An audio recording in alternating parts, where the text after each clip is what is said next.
All right. Hey, everyone. Jalinda Jones with Insure Financial Group.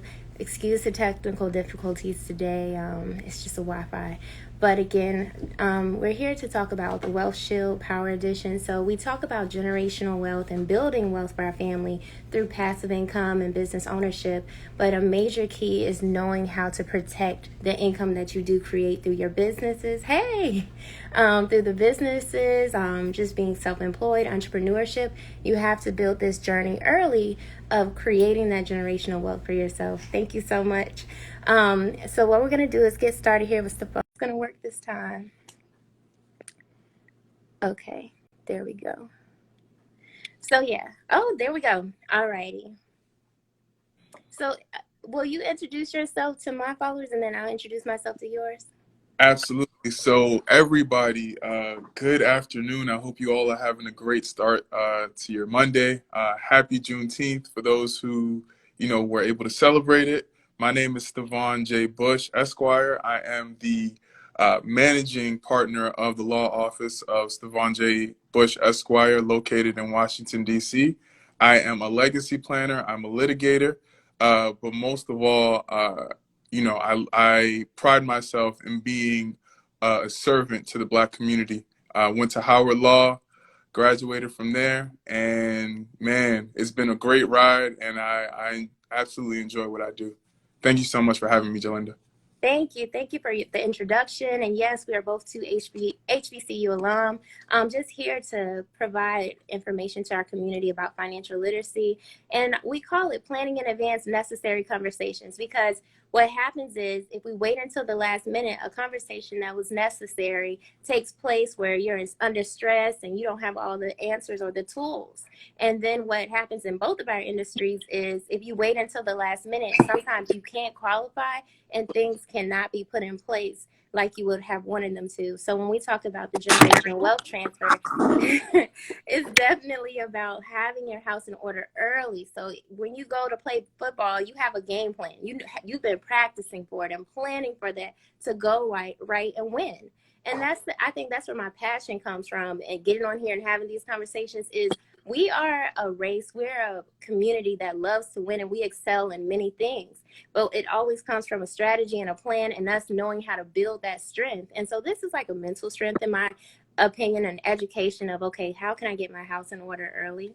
So before I go off on a tangent, that was actually the first question I had for you was what makes you passionate about this and what makes you passionate about your industry? And so, thank you for the question. So pretty much my passion comes from the reason why I wanted to study law in the first place. I Mm-hmm. grew up, you know, Uh-oh. Okay. You got a call? watching. Am I back on? Yeah, you're back on now. Okay, cool. Yeah, no, I grew up watching Barack Obama, and he really opened my eyes that, you can use your law degree to help folks. And so kind of went on this path of what can I do to help people that look like me? What can I do to make sure that the finances of the families that look like mine are strong and have a strong foundation? I did some Medicare, which is healthcare for folks who aren't too familiar with it. Mm-hmm. And I really saw how healthcare could take a toll on people's finances. Then I did some divorce work, and then I saw kind of the opposite end of the spectrum, where assets that families have worked decades for, right, get split up in a second. And so I wanted to do something that was more conducive to families growing, to families having a strong start. And that's where I found my passion, legacy planning, getting wills, trust, Mm-hmm. making sure that your estate is strong. And also on the other end, making sure that your probate affairs are really handled and accounted for. And like I said, every day is new, and I just love what I do. That's awesome. And I think that brings us to our first question. It was one that you thought we should mention is how does life insurance intersect with estate planning or legacy planning? And I think what people don't know is with life insurance, you're creating an asset protection vehicle that is kind of a standalone product where if you were to transition, your family would get paid a check. Literally, it's you fill out the application, you pick out the amount, and that's what gets paid to your family by the beneficiary. But when it comes to a legacy plan, you have a lot more control. And so I wanted you to kind of speak towards how life insurance goes hand in hand with estate planning and legacy planning. Absolutely. So, as you were saying before, life insurance is a standalone product. Uh, where legacy planning or estate planning comes into play is that it can help you strengthen the policy that you've taken out. So, Mm-hmm. Prime example that I deal with all the time. There's a mom of two or a mom of three who has taken out this life insurance policy to provide for her children after she passes away. Her children, are ineligible to receive the proceeds of the life insurance policy outright, and Mm-hmm. Because they're under 18. because they're 18, exactly. And so what a lot of folks mistakenly do is, to bridge that gap, they try to appoint somebody else as the beneficiary of the life insurance policy, Mm-hmm. hoping that that person will do right by them, will do right and distribute uh, those proceeds, however is most beneficial for the children. It does not happen like that in a lot of cases. I won't say that it doesn't happen like that at all, but in a lot of cases it doesn't. And so where estate planning comes into play is that you can have a trust that Mm-hmm. that you make instructions for on how you want that how you want the proceeds of that life insurance policy to be distributed. And then when you pass away, the trust will inherit the proceeds of that policy, and it will distribute the proceeds however you wanted it to be distributed. You don't have to worry about somebody running off with your money. Nothing. Mm-hmm. Will appoint a trustee that has to follow your directions by law. So however much money you have in that life insurance policy, the trustee has to account for each dollar and make Mm-hmm. that it goes to whoever you want it to, you know, follow your instructions to the T. Now, I had to bring this up because this is what we titled a Wealth Shield Power Edition. And I titled that because I know you'd like to use the power example with Ghost of how he was able to control his money from the grave. So go ahead and break down that play for us. And so, I with my estate planning platform, I try to, be relevant to the Yeah. times, know that it's a lot closer to our lives than people give it credit for. And so with Power, for those of you that watch Power, there was an incredible legacy planning / estate planning scene to the end of one of the seasons. I believe it's the season where, Ghost dies and Tariq goes to college. So pretty much in a nutshell, what happened was Tariq and his mom Tasha, they realized that Ghost was dead, right? And that Ghost, of course, has deep pockets. Mm-hmm.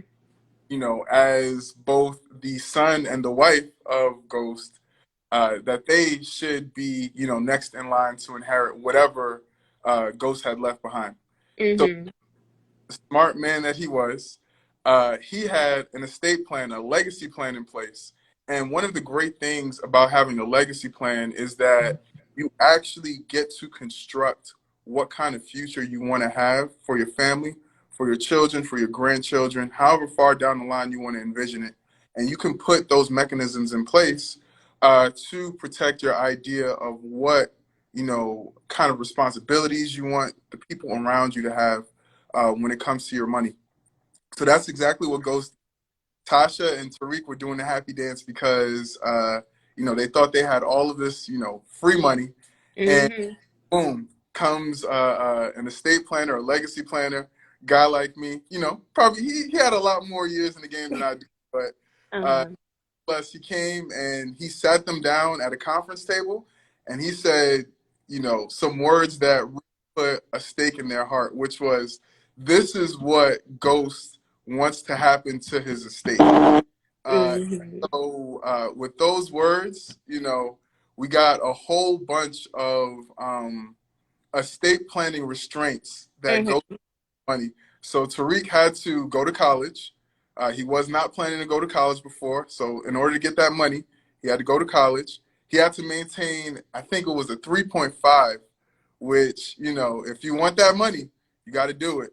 And then Tasha, you know, got nothing. And so that's what she wanted. That's what Ghost wanted to happen in his estate plan. And it's totally accessible to families, you know, who, you know, if you have children, you absolutely need an estate plan. If you have any significant assets that you're building or that you have already, you absolutely need an estate plan because probate court is no joke. And that's the powerful thing too, is that when we talk about life insurance, sometimes if people know that it's beyond leaving money for burial, but they know you can leave large sums like millions of dollars, term insurance, a 30-year-old male can get $1 million in life insurance for $50 to $60 a month. But they say, well, why would I leave that much money to my family? I'm not trying to make them rich. Well, if you have a trust or estate plan, now you can design, no, you're not just making them rich where they get $1 million to go below it, but how are they going to take this money and build generational wealth? And then on top of that, when we talk about life insurance, properly structured life insurance is not just to make someone rich, but instead to make their lifestyle a blessing and not a burden. So when we talk about getting that sum of how much insurance does someone need, it includes, okay, how much outstanding debt are they leaving for their family? How much left on a mortgage do they have, and can they pay that off of life insurance? So now the family doesn't lose the house, but the house stays in the family's name. And then also education. Are you leaving funds for someone to go to college? All of these things can be calculated in a life insurance plan. And that way you're creating a structure and a strategy where now your family's building generational wealth and not just blowing money fast. Because they say like the millions left in a life insurance policy or any type of estate can be blown within 3 to 5 years just because it's not properly managed. And so the question that came up from the audience, y'all, thank you for asking these questions. That's what we do it for, was how much money should you all consider getting, should you have to consider getting a trust? And that's very popular. Yeah, so the first thing that I want to do is I want to demystify, you know, this notion that you need to have $1 million estate or a $2, $3, $4, $5 million estate in order to have a trust. Mm-hmm. Is going to be your best friend if you have children, if you have a bank account, if you have a car, anything that you have in your name that you want to protect for anybody else other than yourself. A trust is totally up your alley. And so to answer that question, I would say, again, if you have anything greater than $10,000, right? Whether that be a bank account with $10,000, whether that be a car that's worth more than $10,000, right? Whether it's a life insurance policy, then you should get a trust because that will, like Jalinda said, you can have the ability to be a quarterback when it comes to your family's future. And, you know, when we're talking about estate planning, when we're talking about legacy planning, it's not about death. It's about the future that you want to for your family. And, you know, Black families, we often start at zero each generation, and we don't have to do that. From the bottom, yeah. Yeah, so we definitely don't have to start from the bottom each and every time. Really, only one family should be planning that foundation of starting from the bottom, but everyone else should be building up brick by brick. And that happens when you kind of have a legacy plan or that last name. You know, when someone transitions, that's when the family talks and they're like, well, you know, he left this in the house or this in the will for them. Those things come by having conversations early. You can't get grandmother's house when she's about to transition or she has dementia or Alzheimer's. You have to have that conversation way before she was mentally sound and stable and said, no, I wanted my grandchildren to have this house and to split it 5 ways or things like that. Those conversations are not ones that we should fear, but we should plan for and say, Grandma, how do you want to be remembered? How do you want us to have peace and come together and celebrate you? Because we know you like this and your favorite color is this. Let's talk about it now, because this is how families break up when they don't have these conversations. I saw something else come up earlier. Well, I guess everyone was saying that they were wondering how to create a trust. And this is something we hear about is trust fund kids and how, you know, someone was born with a silver spoon. I don't think that anyone would just not desire to come from wealth and not desire to have a better life. Because what we find out is that when you take the focus away from getting it out the mud and having to figure out how we're going to survive to the next day, that means you can think beyond and think, okay, since I already have this generational wealth foundation taken care of, where the house is paid for, where school is paid for, now we can think about what career or what business can our family start that's going to make sure that we can employ each other. Because that's all it is. That's what it is with my family. My father started a business 18 years ago. And so now this day he has his children in the business. It all became because he had somebody saw it in him. They saw the potential in him and saw that he would do well in entrepreneurship and sales. And so he started that journey, but it led into him creating a business. And now he's surprised that his family and his children would even come and work for him. But this was the opportunity that was presented. And I think more of our families can do that if we have the plans early on and we talk about how can we create generational wealth sooner than later. And I don't want to get off topic. I just get real passionate. But we did have some more questions we wanted to talk about. So we wanted to know, how do individuals benefit from a trust? So what would you say, or what example can you tell us? People love stories. I love stories. So do you have a story of someone that was just the most impactful experience that you had in the trust or legacy planning industry? Yeah, absolutely. So I actually have two stories. Real quick, so the reason why you need to do some sort of legacy planning, whether it be a will or a trust, right? And in some other instances, a power of attorney, right? Along with those things. The reason why you need it is because if you have any assets, and again, I know a lot of folks like to say, oh, I don't have anything. You got a bank account, you have something. You have, Mm-hmm. have something, right? A lot of folks are becoming homeowners now. That means you have something. If you have children, you definitely have, a bundle of joy that you have to make sure that you prepare for and provide for, right? So if you have any one of those things, then you need some kind of estate planning done. And the reason is because a lot of folks don't understand how grueling the probate process Mm-hmm. is something that many folks go through, and it sucks the life out of people's finances, and it's kind of like a silent killer. Nobody ever talks about it, but it's something that is a danger for everybody. And in order to avoid probate, then you need a trust, right? A will help you navigate probate a little bit better. It's better than having nothing. But Mm-hmm. trust, if you want to keep everything private, because folks like to uh, snoop around, be in your business, whatnot. But with the trust, you keep it private, and everything is distributed according to whatever you specify. Now, one story that I always love to share, happened recently. So one of my buddies from law school, he got married about 2 years ago, and man, it was such an honor because he chose me to be his legacy planner. And Okay. yeah, no, you know what? It's definitely something that I just pat myself on the back for, because it's a real instance of a Black family that is planning for their future, and they're Uh-huh. doing well with the trust, right? And they're making sure that whatever happens, that their wealth is shielded, right? For their families, for the children that they don't have yet but will have soon. So that's one way. That's one example that I like to use to show how being proactive can definitely help you to forge that path. Hopefully, I'm hoping that we can work together and get their family like how your family is, Jalinda. Where the children are really taking after the legacy that the parents planned for. Mm-hmm. Let me ask you, can you walk us a little bit deeper with that relationship of your friend? What made them so early on? Because you said they just got married. What made them want to sit down with you and structure something with you? What did that look like? Yeah, so we talked about just where they're planning on going with their future. So they want to get a home.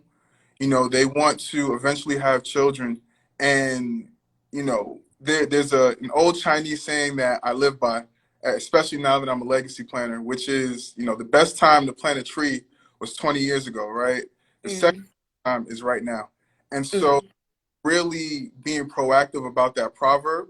And they wanted to make sure that they had a strong legal foundation, because this world is crazy, right? I don't like to do scare tactics, but COVID, thank God that we're, coming off of that or starting to wean off of it. But every day is precious, and Mhm. and uh, a good portion of your hustle thinking about the future, right, and not kind of just consumed with the moment, because we're everything that we do, like it or not, we do it for the future to make Mhm. have that continuity of well-being, whatever that looks like. Exactly. So that's who we're working for, is for our future self. And when I first joined this industry of life insurance, at first I was like trying to understand, okay, what is this? This is life insurance. I'm not going to die anytime soon. But then when I thought about it and I looked at how these plans are structured, it's literally giving your future self a leg up. Like, wait a minute, if there was any type of emergency, there's cash value that can be leveraged in life insurance, where if I want to buy an asset, invest in real estate, I can pull almost $20,000 out of my life insurance and invest in real estate. That's something that my future self, I know I have those desires to build wealth in multiple ways. My life insurance can do that for me. Or if anything were to happen, like you said, with that couple, they're building this life now. But I had a coworker, her and her husband, they got married in New York when they were 23. Well, no one knew her husband was going to transition at age 26 after having two kids.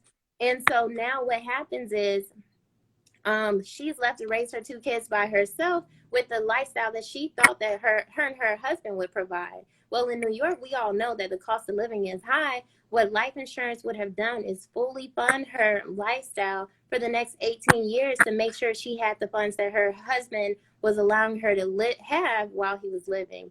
So those conversations, usually they don't come up because we don't like to think about what if things that could happen in this imperfect world. But it's true that they can happen, and we have to plan for them and create a cushion of peace of mind that the family that we love is left some love and not left the stress of how we're going to get through this, because we have built a life on two incomes, not one. Absolutely, absolutely. Okay, and then I have someone here who just said, Syria, you said, or should the focus come later? But I was wondering what was the prior question. And then we had a question, can you speak on the associated tax benefits of the trust? Yeah, so with it, well, it really depends what kind of trust you get. And Mm-hmm. talking about tax benefits, that's when you get into the weeds of, having a revocable trust or an irrevocable trust. Yeah. The irrevocable trust is the instrument that will give you some sort of tax benefit, while the revocable trust is more for your wealth management, more for making sure that everything is accounted for in whatever your life plan is. If you want to make sure that your children have the finances to go to college, if you want to make sure that your house is properly taken care of, things like that. So the revocable trust is more for proactive planning. It's kind Mm-hmm. of more on the tax neutral side, and the irrevocable trust is the thing that I would say has the better tax implications. But the downside of having the irrevocable trust is that once you put it in an once you put whatever assets you want in an irrevocable trust, the assets are no longer under your control. Mm-hmm.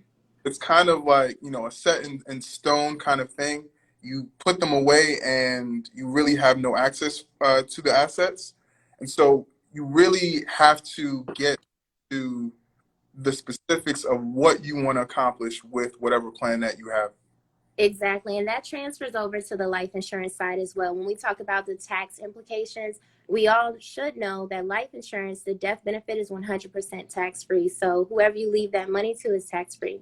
And then also, when it comes to a whole life insurance policy, if we're building cash in there to leverage later, you can access those funds tax free as well. Now, you have to get into the weeds of how to do that properly. And that's where we come in and we consult you and tell you this is how to properly purchase life insurance, fund life insurance, and use it tax free.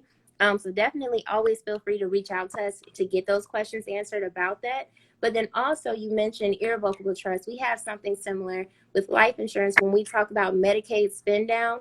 If we had any type of family member that's going into a nursing home, they want to know, if you're going on Medicaid, how many assets do you have? And if you have assets, and this is in Florida, if you have assets over 2,000, Medicaid says they will be able to take that so we can pay for living in a nursing home, because that takes $6,000 to $14,000 a month for our elders to live in a nursing home. So what we need to know is that there's ways to have a 5-year look back, where if you transfer that money before 5 years, it'll be safe and protected from Medicaid. If not, they could take it. Well, with life insurance, there's different plans where you can have irrevocably assigned life insurance. It's called a burial trust, where they're saying this money is strictly for burial. We're not going to use it now. But if you don't want the government to be able to touch it, you can't touch it either.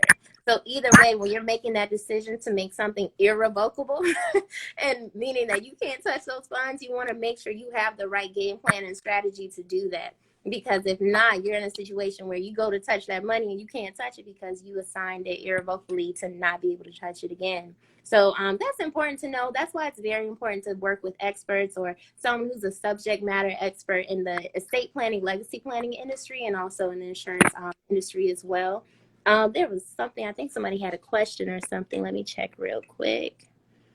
The question was, can you ever, or can every legacy plan, can you get it too soon? Okay, if you are trying to establish yourself fresh out of college, is there a time that's too soon to get a legacy plan? I think you could definitely answer this, because I've heard recently that you can always adjust and change these. Yeah.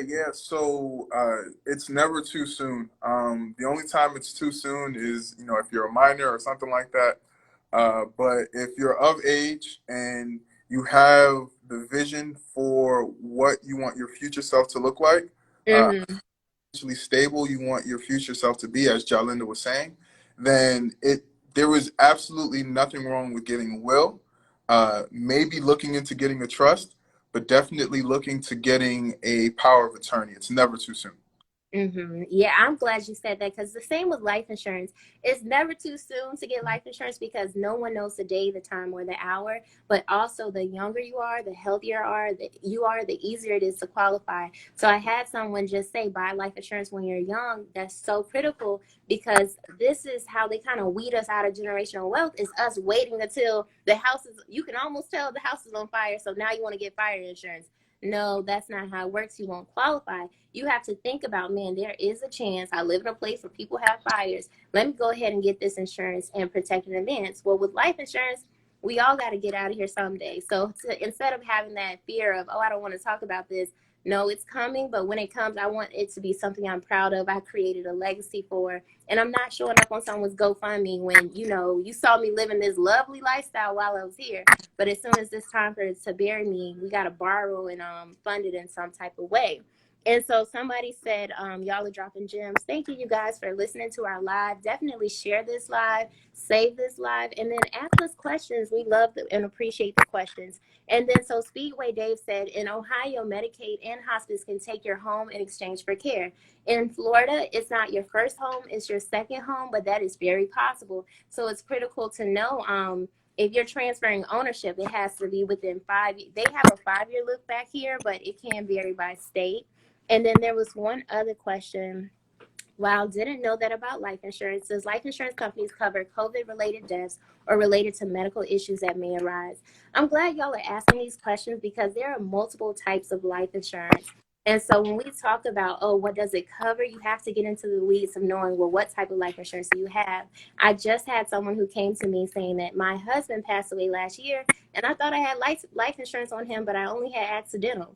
Well, that means that you only covered if he passed away by accident. This one little box is how he had to transition in order for you to get paid. Instead, you have to have life insurance, like maybe a whole life or a term that says no matter how they transition, you are getting paid. And so what I've done, and I was going to announce this anyways, so fun, but if you want to understand the different types of Life Insurance 101 is what I called it. I created a course that I'm going to be sharing on my page to walk you guys through the different types of life insurance, because there's about 7 major types. The types that you have on your job: accidental insurance, group term, whole life term, and universal, that we break down to understand, well, who is it best for? So feel free to reach out to me, send me a DM saying that you would love for me to send you the link to that course, and I'll go ahead and do that. Let me make sure. There was some other questions. We appreciate it. Okay, the last question is, does the will help if you want to leave your children with certain people or delegate certain funds to them? Oh, this is your question right here, Savon. Absolutely. So the way that the will and the trust work together, if you have children, so a will is definitely something that you need if you want to give a certain guardian, have guardianship provisions regarding your children. So if you pass away and you want your, cousin to take care of your child, that's something that you put into a will. You also leave instructions about how you want the will to distribute whatever kind of property you leave behind for your child. The trust comes into play because with a trust, you can actually have a trustee that will, over the lifetime of your child, even when they, become of age. So the will is really only effective if you want to appoint a guardian, which, that kind of guardian custodian relationship goes away after the child turns 18. Mm. Trust, after that point, will allow you to provide additional help, instructions for the upbringing of that child after they turn 18. So that's how those two instruments work together. That's awesome. And I think that's important to break down because a lot of us, we know about godparents and we're like, oh, I'm just going to make you my godparent. Well, that really does not mean that if you were to transition, that person gets ownership or guardianship over your child just because you named them that. And then also when we talk about accepting these roles, the first question should be, okay, do you have life insurance? Because how are you going to fund taking care of that additional child that you didn't know you were going to have to take care of? So could you talk about that too, about how, we might verbally assign someone as a godparent, but that does not necessarily hold weight in the court? Yeah. So court, it's all about what you legally put into writing, right? Mm-hmm. So yeah, folks are godparents, things like that, and that does have some sway if there's really no other documentation. But just like Jalinda said, you have to be careful about who you put into these roles because I've seen folks have to live up to these roles that they were not ready for, that they were not prepared for. It's kind of like becoming a trustee, and you thought it was just putting my name on a paper. It's not that. It comes with its own universe of responsibilities and duties, and so Mm-hmm. will to make sure that you leave behind a set of instructions, both for the court and for the person that you want to take care of your children, your property, whatever, when you pass away, so that everybody is clear about what it is you want to happen with your legacy. Legacy is a huge, huge, huge part in this. Yeah, and that's the name of the game is why we have these lives. And I think just from what we've been talking about, one, I want to have a life called Children Are the Future because it's really how we help create generational wealth for the children and set and establish a strategy in place so they're not trying to figure it out again. Because I think what happens in high school and college is that they give us all this information but they don't tell us about financial literacy. So you have to go figure out how to budget, figure out how to build credit, and then figure out that there's a whole insurance that you're not required to have and estate planning that would actually transfer the wealth into your family. So instead, they make sure you have insurance on your car because that protects the bank. They make sure you have homeowners insurance on your house because that protects the bank. But they don't tell you you could have had you get this in the mail when you first buy a home. It's like a mortgage protection. That's life insurance. And what it's saying is that if you were to transition, they would pay off the house and then the funds would go to your family to either pay off the house or keep making payments so they can keep the house. A lot of us are just not informed that that option is even out there. We're thinking we're protected when we get homeowners insurance.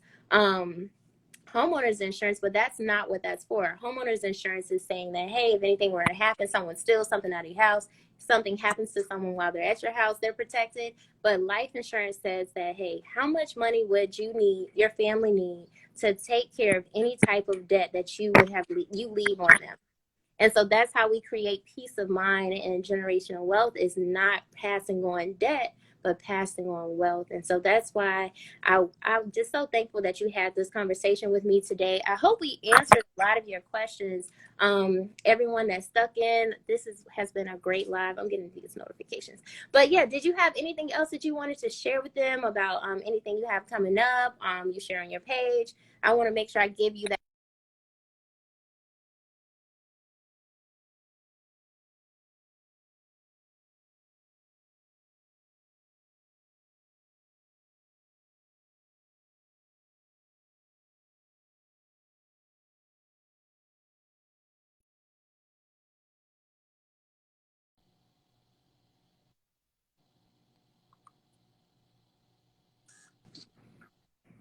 Hey, are we back?